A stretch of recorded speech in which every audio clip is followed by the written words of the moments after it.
Press மீட்டில் ஒரு வார்த்தையை கான்ட்ரவர்சி ஆக்கிட்டாங்க. முதல்ல இந்த ப்ரெஸ் மீட்டை பற்றி பேசிடலாம். நான் ப்ரெஸ் மீட்டு கொடுத்துட்டு வந்துட்டேன். ஒரு விஷயத்த கான்ட்ரவர்சியாக மாற்றி அது தப்பாக 2-3 பேர் பேசுகிறேன்னொடனே நான் ட்வீட் போட்டுட்டேன்.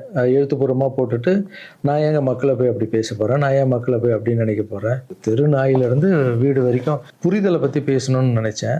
நான் பாட்டு ட்வீட் போட்டு எழுத்துப்பூர்வமாக போட்டுட்டு நான் ஷூட்டிங் போயிட்டேன். ஷூட்டிங் பண்ணிகிட்டே இருக்கோம். 2 நாளுக்கு அப்புறம் பார்த்தீங்கன்னா ஃப்ரெண்ட்ஸ் எல்லாம் ஃபோனு, நண்பா நீ இதுக்கு ஒரு வீடியோ போட்டால் நல்லாயிருக்கும், எல்லாம் தப்பாக புரிஞ்சிட்ருக்காங்க, ஒரு சிலர் இதை அட்வான்டேஜாக எடுத்துக்கின்னு உன்னை பற்றி தப்பாக பேசிகிட்டு இருக்காங்க அப்படின்னா, இப்போ அதான் ஒரு தடவை ட்வீட் போட்டுட்டான்ல, விட்டு நம்ம அதுக்கு போய் சும்மா பேசிகிட்டு இருக்கக்கூடாது.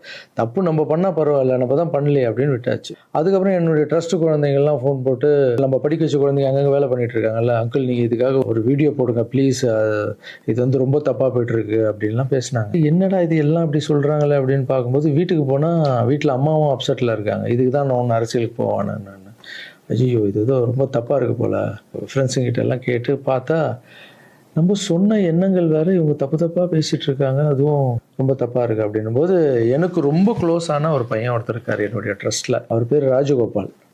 அவர் ஒரே ஃபோனில், அங்கிள் நீங்கள் இதுக்கு ஒரு ட்வீட் போட்டு ஆகணும், நீங்கள் அந்த ராஜகோபால் யாருன்னு நான் உங்களுக்கு இன்ட்ரடியூஸ் பண்ண போகிறேன். இது வரைக்கும் நான் பசங்களை டான்ஸ் ஆட வைக்கிறாருன்னு மேலோட்டமாக பார்த்துருக்கீங்க, பசங்களை படிக்க வச்சுருக்காங்கன்னு மேலோட்டமாக பார்த்துருக்கீங்க, அவங்க ஹாப்பியாக இருக்காங்க, இவங்க டான்ஸ் ஆடுறாங்க, இவங்களை படிக்க வைக்கிறாங்க, மாஸ்டர் பர்த்டே கேக் வெட்டுறாரு, இது மட்டும் தானே பார்த்துருக்கீங்க. ஒவ்வொரு வாழ்க்கையிலும் எவ்வளோ கஷ்டம் இருக்குது, அவங்கள நான் எவ்வளோ கஷ்டப்பட்டு வளர்த்தேன் அப்படின்றதெல்லாம் அப்போல்லாம் ரீல்லாம் இல்லை. இப்போ சொல்கிறேன், ஒரே ஒரு பையனுடைய அவர் எப்படி சேர்ந்தார், அவருடைய கஷ்டம் என்ன, நான் எவ்வளோ கஷ்டப்பட்டேன், அவர் இப்போ எந்த நிலைமையில் இருக்கார், எந்த நிலைமையில் இருந்தாலும் நான் அவர் எப்படி விடாமல் இருக்கேன்றதை அந்த பையனை இன்ட்ரடியூஸ் பண்ணுறவாங்க. இவர் பேர் தான் ராஜகோபால். இந்த வீடியோவில் பேசியே அவனுன்ற முடிவில் வந்திருக்காரு. இவர் நிறைய ஆசைப்பட மாட்டார், ஏதாவது ஆசைப்பட்டு கேட்டால் செஞ்சிடணும், எல்லாம் கொஞ்சம் கோவம் வர அவருக்கு.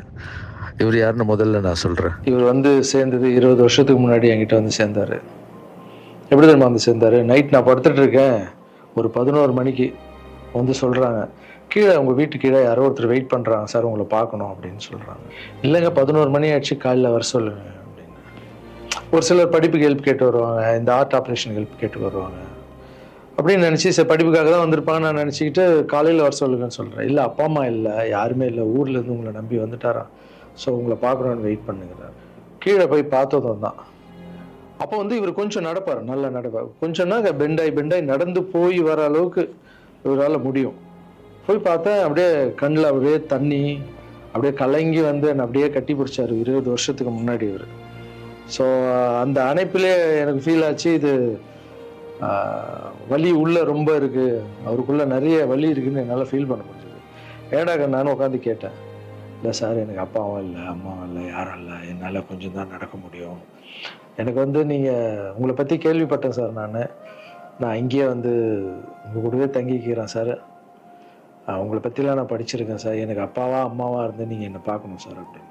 அந்த நைட் டைமு, அவருடைய பேகு, நடக்க முடியாத ஒரு சூழல் அப்படியே பார்த்து, அப்போ தான் நான் ஆரம்பித்து சின்ன குழந்தைங்க இருக்காங்க, பெரியவங்களை எப்படி சேர்த்துக்கிறது உள்ள, குழந்தைங்க கூட போய் எப்படி நம்ம இவங்கள மிக்ஸ் பண்ணுறது, இந்த டவுட்டெல்லாம் இருக்குது மைண்டில், இதெல்லாம் ஓடுது.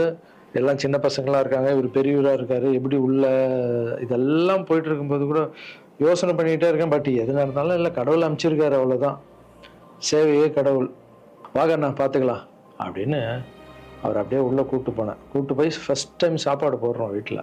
அந்த பசியில் அவர் சாப்பிட்டது அதெல்லாம் கூட இன்னும் கூட எனக்கு ஞாபகம் இருக்குது. அந்த பசியில் சாப்பிடும்போது கண் கலங்கிட்டே இருந்தார், அவ்வளோ பசியில் இருந்தார்.